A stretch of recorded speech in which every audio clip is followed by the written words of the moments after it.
You, John Fitzgerald Kennedy, do solemnly swear. I, John Fitzgerald Kennedy, do solemnly swear. That you will faithfully execute the office of President of the United States. That I will faithfully execute the office of President of the United States. And will, to the best of your ability. And will, to the best of my ability. Preserve, protect, and defend the Constitution of the United States. Preserve, protect, and defend the Constitution of the United States. So help you God. So help me God.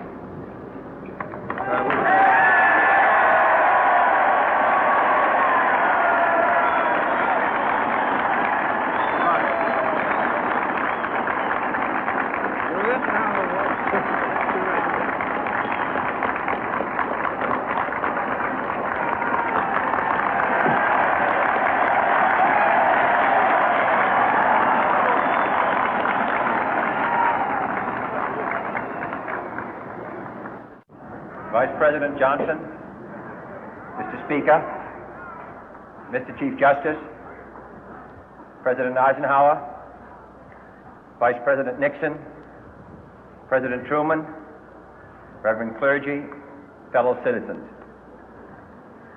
We observe today not a victory of party, but a celebration of freedom, symbolizing an end as well as a beginning, signifying renewal as well as change.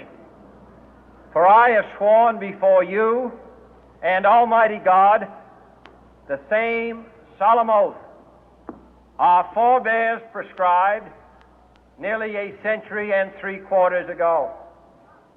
The world is very different now, for man holds in his mortal hands the power to abolish all forms of human poverty and all forms of human life.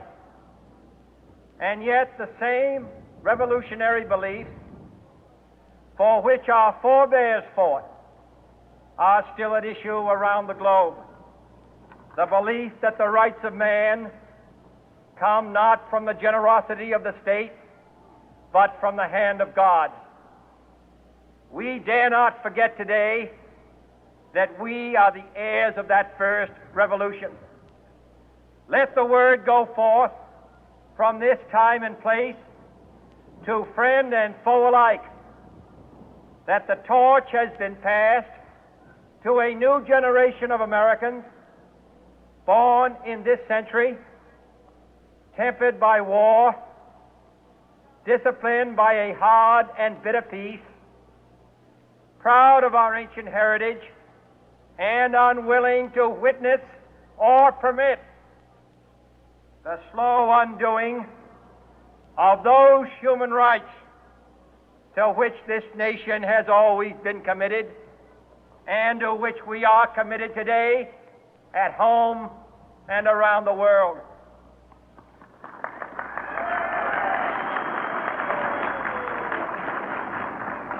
Let every nation know, whether it wishes us well or ill, that we shall pay any price, bear any burden, meet any hardship, support any friend, oppose any foe to assure the survival and the success of liberty.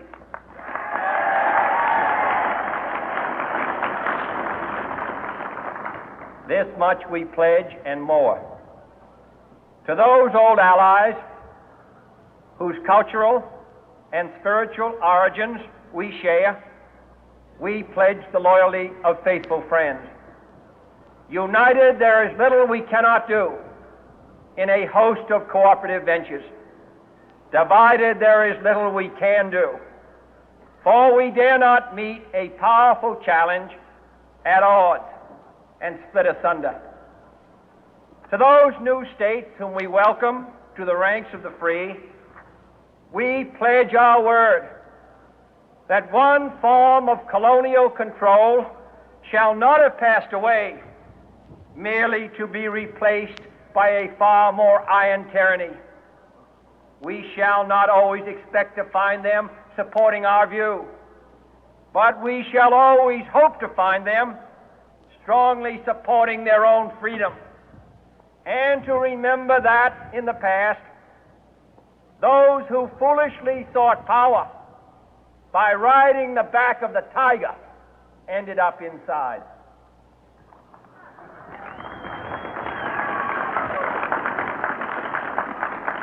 To those people in the huts and villages of half the globe struggling to break the bonds of mass misery, we pledge our best efforts to help them help themselves for whatever period is required, not because the communists may be doing it, not because we seek their votes, but because it is right. If a free society cannot help the many who are poor, it cannot save the few who are rich.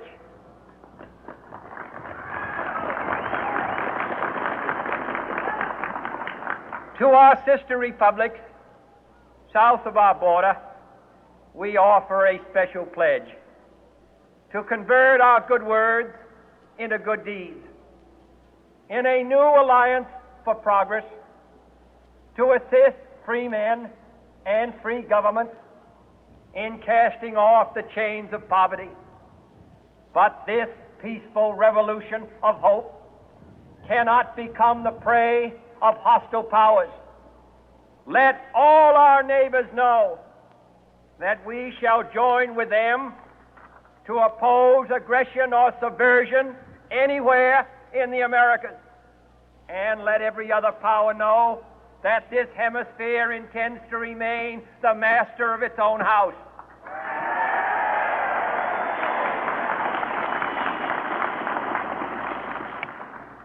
To that World Assembly of Sovereign States, the United Nations, our last best hope, in an age where the instruments of war have far outpaced the instruments of peace, we renew our pledge of support to prevent it from becoming merely a forum for invective, to strengthen its shield of the new and the weak, and to enlarge the area in which its writ may run. Finally, to those nations who would make themselves our adversary, we offer not a pledge, but a request that both sides begin anew the quest for peace. Before the dark powers of destruction, unleashed by science, engulf all humanity in planned or accidental self-destruction, we dare not tempt them with weakness, for only when our arms are sufficient beyond doubt can we be certain beyond doubt that they will never be employed. But neither can two great and powerful groups of nations take comfort from our present course, both sides overburdened by the cost of modern weapons, both rightly alarmed by the steady spread of the deadly atom, yet both racing to alter that uncertain balance of terror that stays the hand of mankind's final war.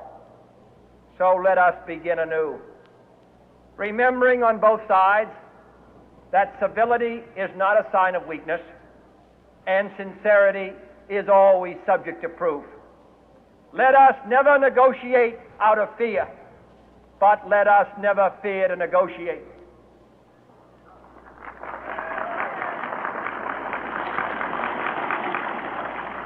Let both sides explore what problems unite us, instead of belaboring those problems which divide us. Let both sides, for the first time, formulate serious and precise proposals for the inspection and control of arms, and bring the absolute power to destroy other nations under the absolute control of all nations.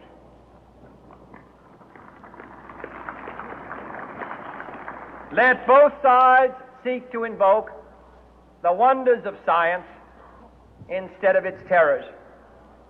Together, let us explore the stars, conquer the deserts, eradicate disease, tap the ocean depth, and encourage the arts and commerce. Let both sides unite to heed in all corners of the earth the command of Isaiah to undo the heavy burden and let the oppressed go free. And if a beachhead of cooperation may push back the jungle of suspicion, let both sides join in creating a new endeavor, not a new balance of power, but a new world of law, where the strong are just and the weak secure and the peace preserved. All this will not be finished in the first 100 days, nor will it be finished in the first 1,000 days, nor in the life of this administration, nor even perhaps in our lifetime on this planet. But let us begin.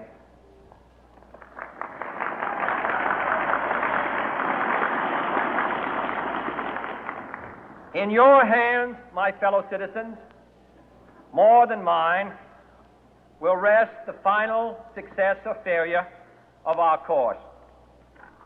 Since this country was founded, each generation of Americans has been summoned to give testimony to its national loyalty. The graves of young Americans who answered the call to service surround the globe. Now the trumpet summons us again, not as a call to bear arms, though arms we need, not as a call to battle, though in battle we are, but a call to bear the burden of a long twilight struggle, year in and year out, rejoicing in hope, patient in tribulation, a struggle against the common enemies of man, tyranny, poverty, disease, and war itself.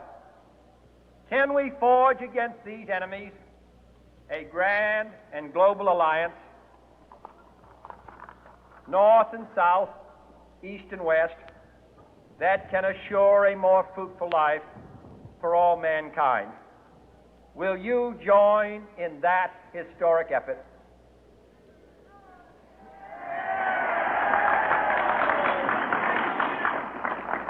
In the long history of the world, only a few generations have been granted the role of defending freedom in its hour of maximum danger.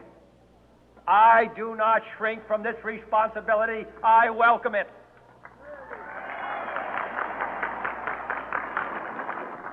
I do not believe that any of us would exchange places with any other people or any other generation.